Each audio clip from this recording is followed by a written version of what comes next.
Bonjour à toutes et à tous et bienvenue dans ce tutoriel concernant Logic Pro 10. Alors ça fait un moment que j'avais pas fait de tutoriel parce que j'ai été très occupé et on m'a demandé il y a peu de temps de faire un tutoriel sur le mixage. Je vais tenter du moins de vous apporter ma vision du mixage sur un air que j'ai enregistré au violon et à la guitare. Alors, je vous montre le projet ici. On est sur un projet sur 4 pistes avec violon, flûte en bois, donc là c'est un VST Contact 5, guitare que j'ai enregistré et percussion qui est aussi un VST Contact 5.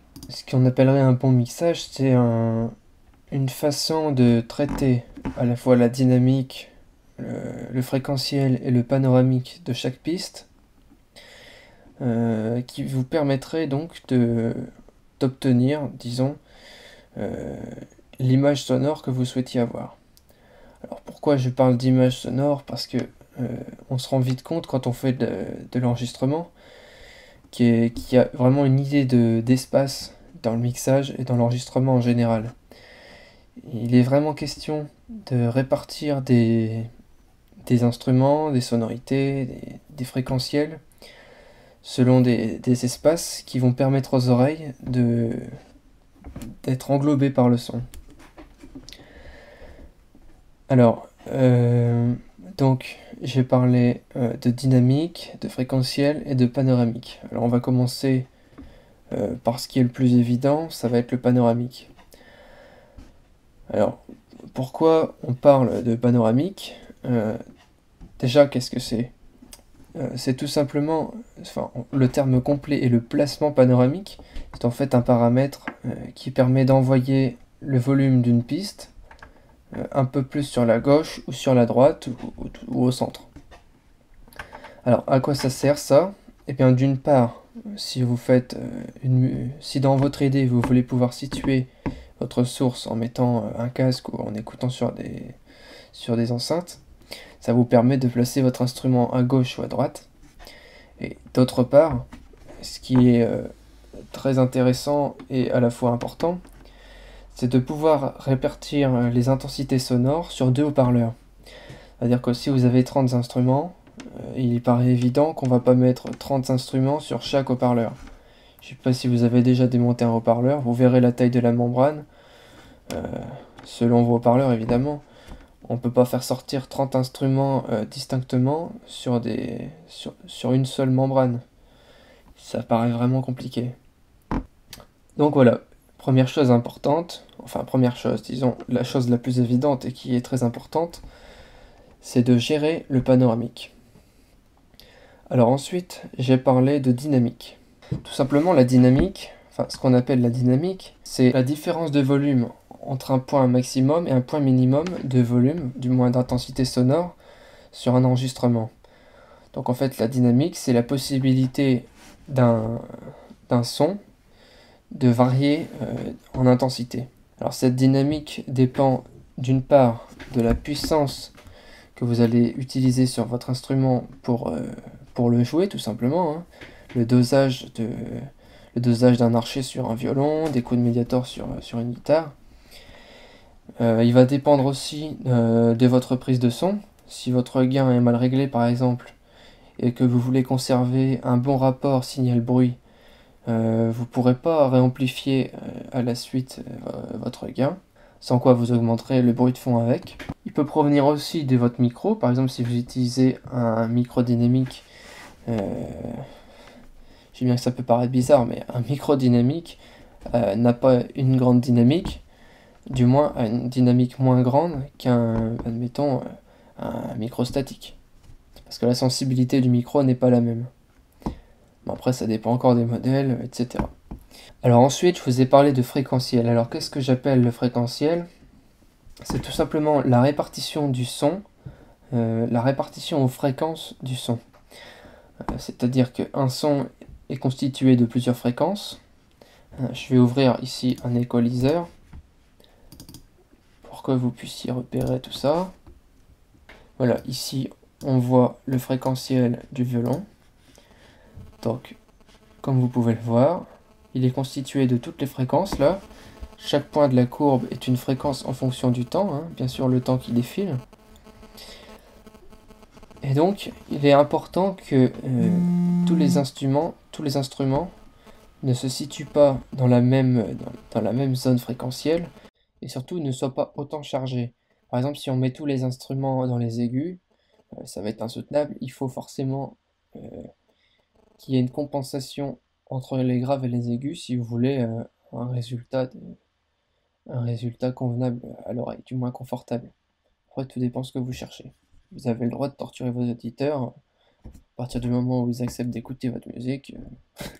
Alors, comment on va gérer tout ça? Bon alors, le panoramique sous Logic, on va pas le gérer avec les curseurs de panoramique que vous voyez, parce qu'en fait, ces curseurs de panoramique servent à sélectionner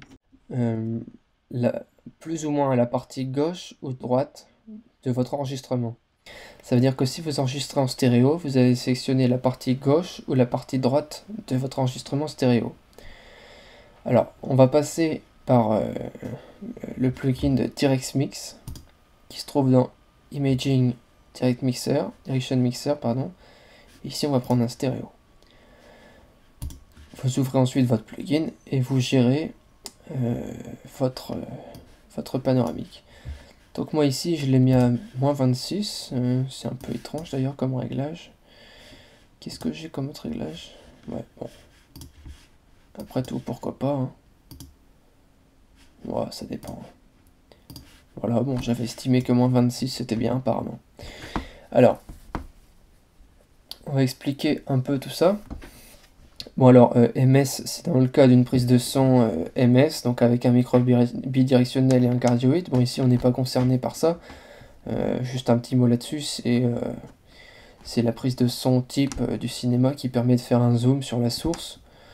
Ça c'est uniquement pour les gens les plus intéressés. Donc nous on est bien en gauche-droite ici, hein, left-right. Spread c'est la largeur, c'est-à-dire plus vous allez rétrécir le nombre, plus votre signal va tendre vers le mono, plus vous l'écartez, plus il va tendre vers le stéréo, c'est-à-dire que ça va vraiment radicaliser la position du son. Direction, donc là c'est votre direction tout simplement, hein. Vous pouvez aller au-delà des 90 degrés, oui je sais c'est un peu étrange, mais c'est plutôt dans des conditions binaurales qu'on va utiliser ça en fait. Donc ici j'avais mis -26, mais après tout peu importe, hein, parce que je vais revoir ça après. Alors, écoutons déjà ce que ça donne. Ici j'ai désactivé tous les placements panoramiques et tous les traitements de dynamique. Donc là on est juste après l'enregistrement.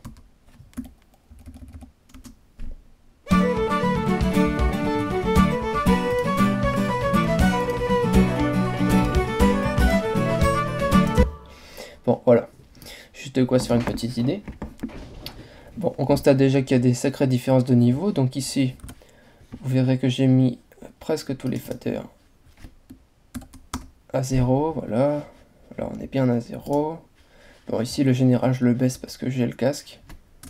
Voilà.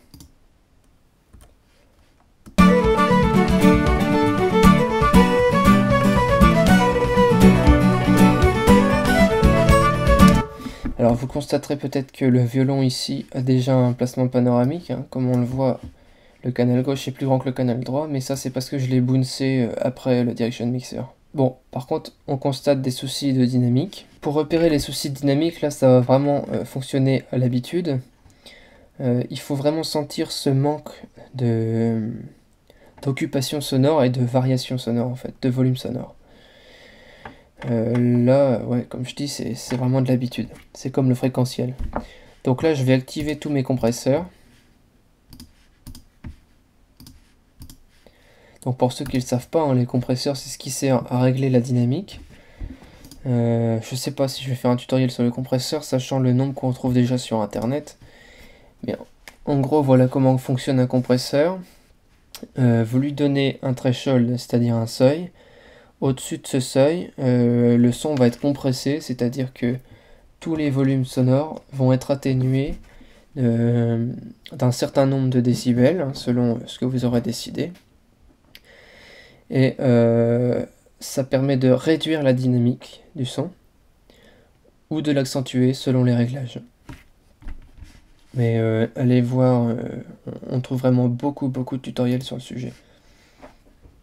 D'où mon questionnement au sujet d'en faire un à mon tour. Est-ce que ça a vraiment un intérêt? Je ne sais pas. Voilà. Donc on réécoute ça.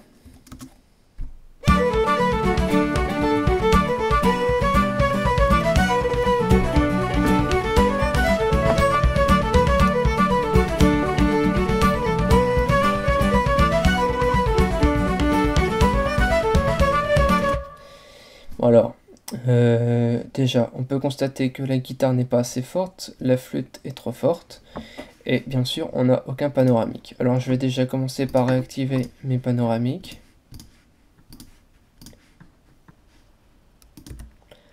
Donc, pour gérer le panoramique, donc, comme vous l'avez vu, on ouvre ici le petit plugin, et on vient varier l'angle ici pour répartir de façon adéquate les instruments.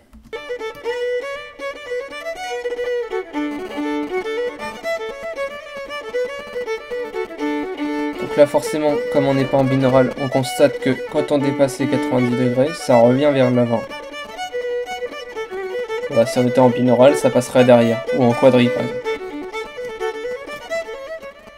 Voilà, si je mets loin, comme je disais, ça radicalise vraiment. Et là on est sur un point très précis. Voilà, quand on est sur 1, c'est le plus précis possible. Voilà. Et donc vous faites ça pour tous vos instruments. Et on va écouter le résultat.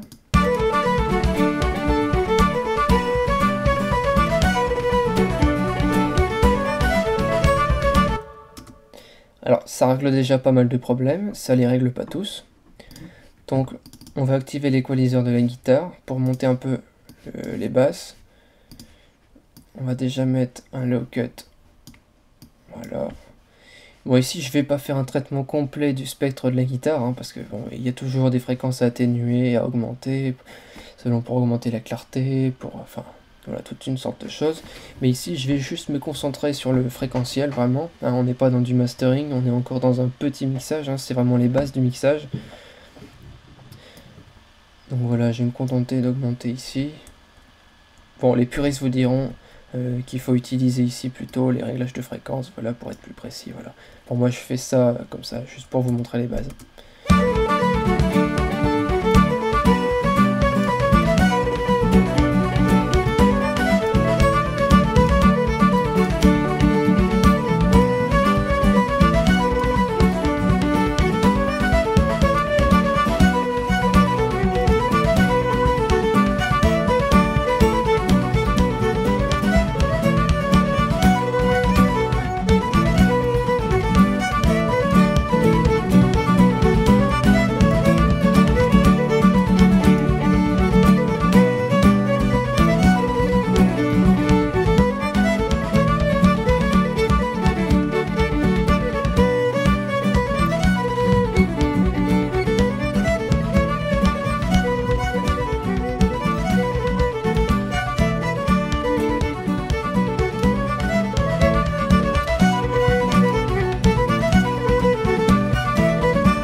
Bon, alors là, le mixage me paraît pas trop mal. Bon, vous voyez, j'ai un peu tout baissé parce que la guitare est quand même montée à 3,3 dB.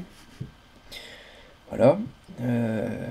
Donc, une fois que le mixage vous paraît pas trop mal, au niveau du dosage, du fréquentiel et du panoramique, ce qui est important, étant donné qu'on a toujours écouté le même bout, c'est de baisser le volume, vraiment beaucoup, à peine perceptible, et vous devez toujours percevoir vos 4 instruments. Alors c'est ce qu'on va faire.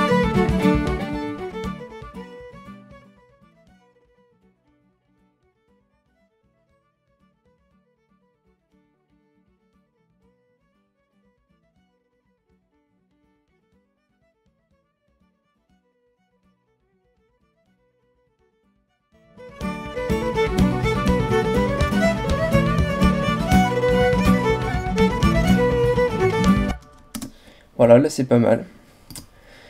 Je vais désactiver la reverb de la flûte. Alors, une des dernières choses qui pourrait être utile dans un mixage, c'est de rajouter du liant. Ce qu'on peut faire pour ça, c'est une petite reverb, hein, tout simplement, vraiment très très légère, à peine perceptible. Encore une fois, c'est pas pour entendre une reverb, c'est uniquement pour ajouter du liant. C'est-à-dire qu'on va entendre le résultat, mais pas l'effet.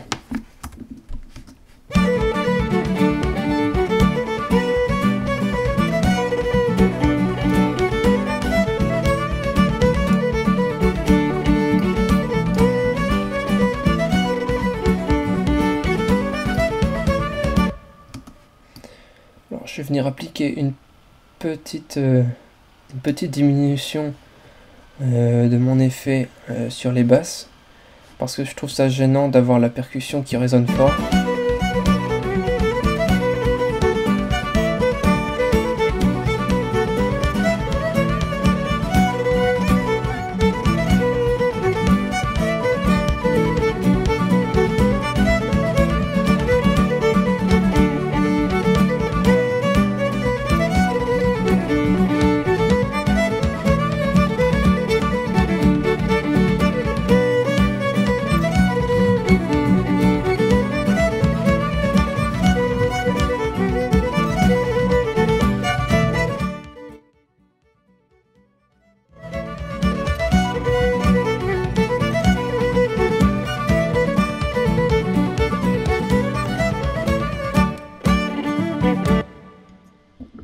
Voilà, ça me paraît pas trop mal à la limite là. Bon, il y aurait moyen de peaufiner encore certaines choses, voilà. Mais je pense qu'avec ce type de présentation, vous pouvez déjà commencer à pouvoir mixer plusieurs instruments. Après, n'oubliez pas que le meilleur moyen de faire un bon mixage, c'est d'utiliser ses oreilles. Et tant que le résultat vous plaît, a priori, c'est que c'est gagné. Après tout, c'est vous les artistes, donc si vous estimez que ça sonne très bien, que ça correspond vraiment à ce que vous vouliez, le pari est gagné. Voilà. Moi, je pense que à partir du moment où vous êtes entièrement satisfait de votre travail, personne ne pourra critiquer votre mixage. Sur ce, je vous dis à bientôt et amusez-vous bien sur Logic.